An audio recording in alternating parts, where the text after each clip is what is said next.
قبر کا دباؤ، نبی صلی اللہ علیہ وسلم کا فرمان اور اس کی حقیقت۔ تمہیدی کلمات۔ الحمدللہ رب الانبیاء والمرسلین، اما بعد۔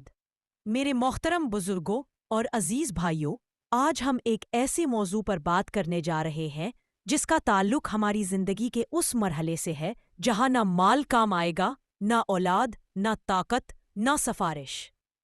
وہ مرحلہ ہے قبر کا مرحلہ۔ دنیا میں انسان بڑے بڑے گھروں میں رہتا ہے، نرم بستر، اے سی، آرام، مگر آخرکار اس کا ٹھکانہ قبر ہے۔ اور قبر کا سب سے پہلا معاملہ جس سے ہر انسان کا سامنا ہوتا ہے وہ ہے قبر کا دباؤ۔ قبر کا دباؤ کیا ہے؟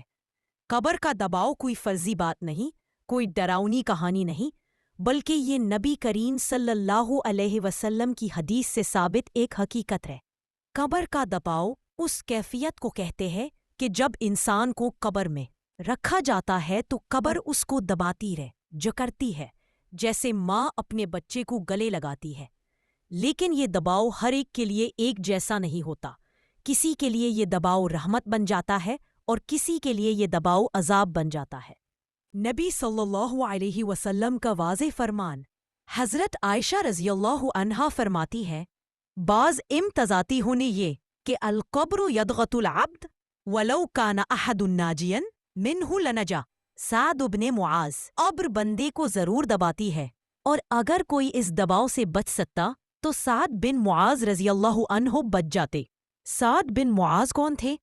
یہ وہ صحابی ہے جن کے انتقال پر عرش الہی ہل گیا، جن کی نماز جنازہ میں فرشتے شریک ہوئے، جن کے فیصلے پر اللہ تعالیٰ نے فرمایا کہ تم نے اللہ کے حکم کے مطابق فیصلہ کیا۔ اتنی عظمت کے باوجود نبی صلی اللہ علیہ وسلم فرماتے ہیں کہ انہیں بھی قبر کا دباؤ آیا۔ یہ سن کر انسان کا دل کانپ جاتا ہے۔ بس پھر سوال یہ ہے، اگر سعد بن معاذ جیسے عظیم صحابی کو قبر کا دباؤ آیا تو ہم جیسے گناہگار، غافل، نافرمان لوگوں کا کیا حال ہوگا؟ یہی سوال ہمیں سوچنے پر مجبور کرتا ہے۔ قبر کا دباؤ ہر ایک کے لیے کیوں؟ علماء فرماتے ہیں کہ قبر کا دباؤ ہر انسان کے لیے ایک فطری مرحلہ ہے۔ یہ ایسے ہے جیسے ماں کے پیٹ سے نکلتے وقت بچے کو ایک دباؤ محسوس ہوتا ہے، اسی طرح دنیا سے قبر میں داخل ہونا بھی ایک دباؤ ہے۔ لیکن فرق یہ ہے کہ کسی کے لیے یہ دباؤ چند لمحوں کا ہوتا ہے اور کسی کے لیے یہ دباؤ لمبی تکلیف بن جاتا ہے۔ کن لوگوں پر قبر کا دباؤ سخت ہوتا ہے؟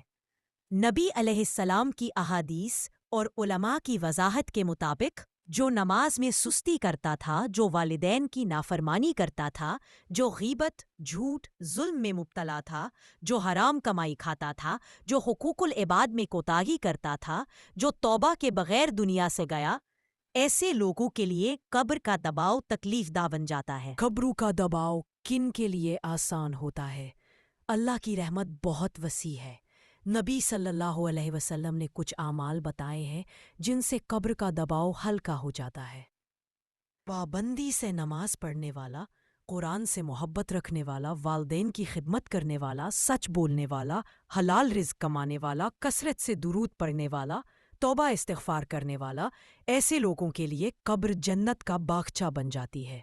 ایک عبرتناک واقعہ، ایک بزرگ فرماتے ہیں، میں نے خواب میں ایک شخص کو دیکھا جو قبر میں بے چین تھا۔